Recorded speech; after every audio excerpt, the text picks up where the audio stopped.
In the past, I've often joked about disliking Mquve, or about how incompetent he was. But let's be real here for a second. Mquve had an extremely important role during the war, and would prove to be instrumental for the Federation.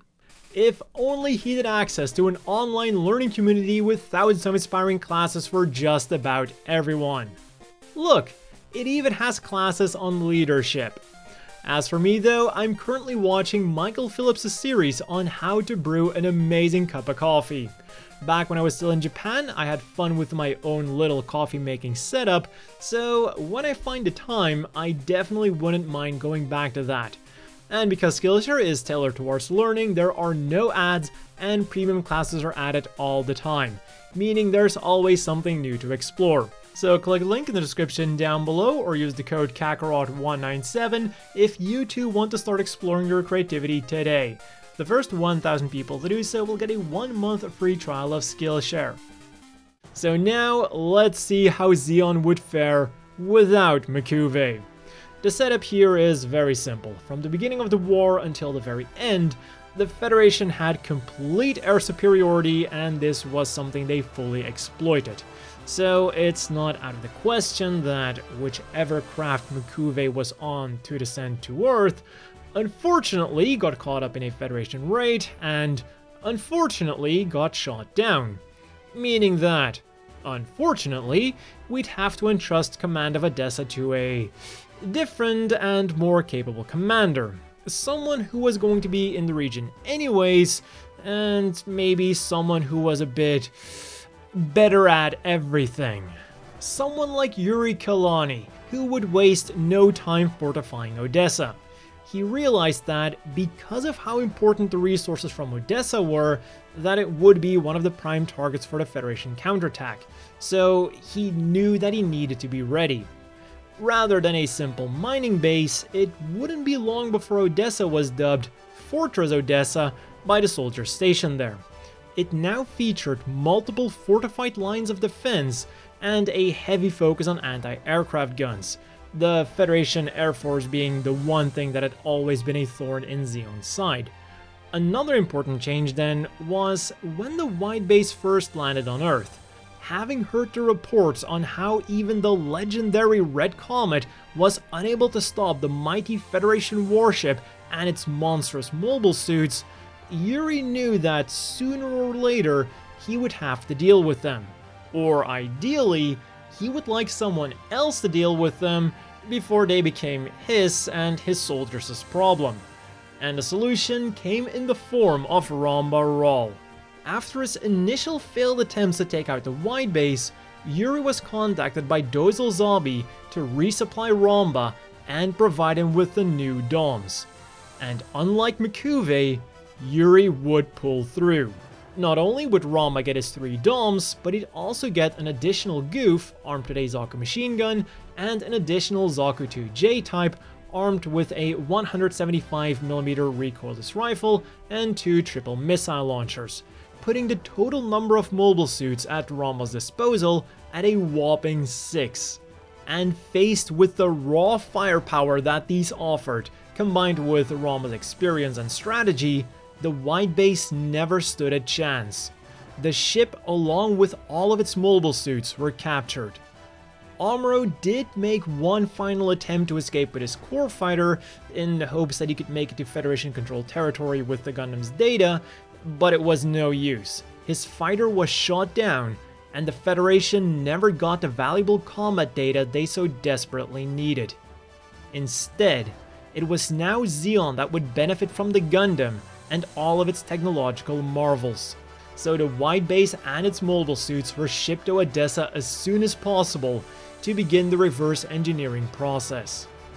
But perhaps one of the biggest prizes they got came in the smallest package, the FFX-7 Core Fighter, a small fighter craft that, despite mainly serving as the cockpit for the various Operation V mobile suits, had already proven itself as a highly capable fighter in its own right. And as you all might be very well aware by now, the skies were the one thing Zeon never quite got full control over. Something that was now about to change. They got the fighters they needed, along with the simulators and even a new type of mothership just thrown into their laps. But of course, none of this would matter if the Federation managed to retake Odessa. Something that was no small feat in the main timeline and would be significantly harder now. With Zeon's improved air defenses, the Federation's preliminary aerial bombardments didn't have the hoped effect, and they would soon be forced to halt them altogether due to rising casualties. Still, the show must go on. The Federation had decided that this was going to be the day they would break through the stalemate, and at first, things seemed to be going pretty well for the Federation. With their numerical superiority, they were quickly able to overwhelm the first Zeon defenders. But as the Federation pushed deeper towards Odessa's center, Zeon's stiff resistance began to take its toll. And slowly but surely, the Federation attack began to lose its momentum. And this was especially true for the Federation's spearhead, which was suddenly met with a familiar sight. A repaired wide base, now dubbed the Arion class, and a fully repaired mobile suit complement, meaning that the wide base team now consisted of 2 RX-78-2 Gundams, an RX-77-2 gun cannon, and an RX-75-4 gun tank. But worst of all would be the man in command of these units, and also the newest pilot of one of the RX-72 Gundams, Ramba Ral.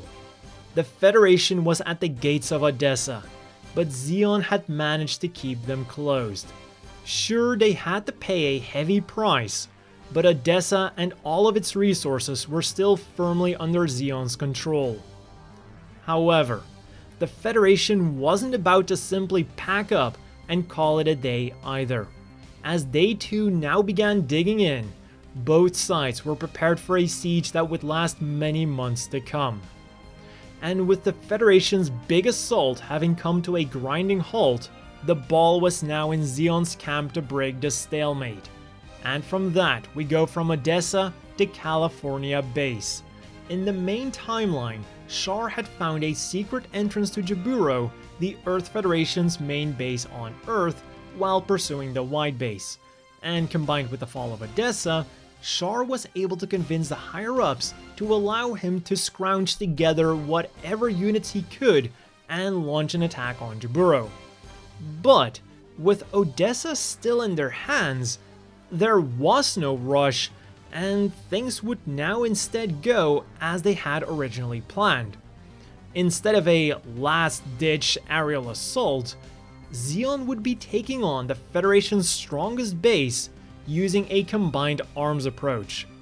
In the first stage of the attack, amphibious mobile suits would infiltrate Jaburo, with their main objective being to disable and destroy as many of the anti-air defenses as possible.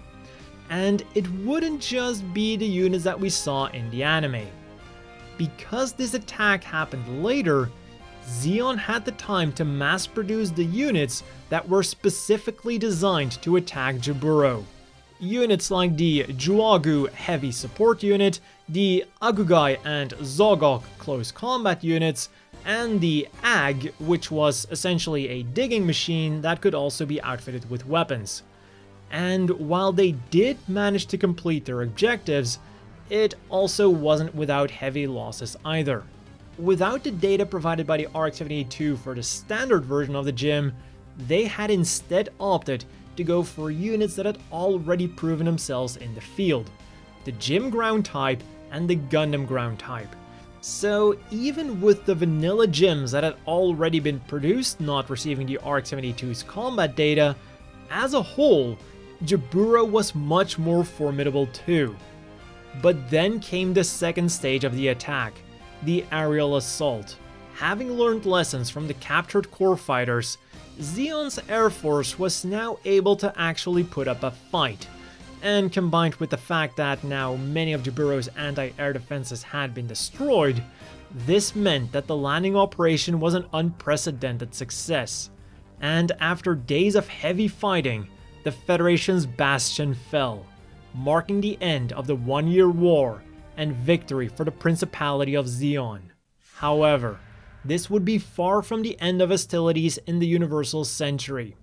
With Zeon never completely losing its grip over the flow of the war, Char was never pushed back into service, and now he was somewhere, plotting his next step for revenge on the zombies. And on the Federation side, not everyone was content to just lay down their weapons at the feet of these space noids either. Their ground forces might have been thoroughly crushed, but there were still their space forces.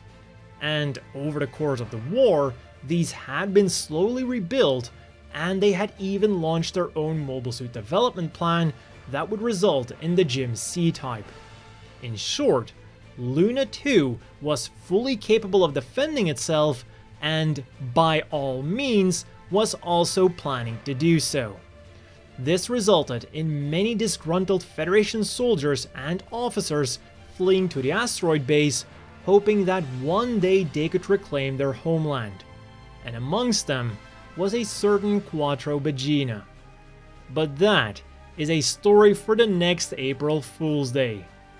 I'm gonna be honest here, this video started out as a joke, but as I was writing it, it got more and more serious, so I guess this really does prove the point that Zeon would have been better off without Mquve. In all seriousness though, be careful today and don't believe everything you see on face value. I gotta go work on the next part of What If Amuro Got the Alex. As always, a big thank you to the Patreon supporters. I hope everyone watching has a great day and isn't fooled too much, and I'll see you all next time.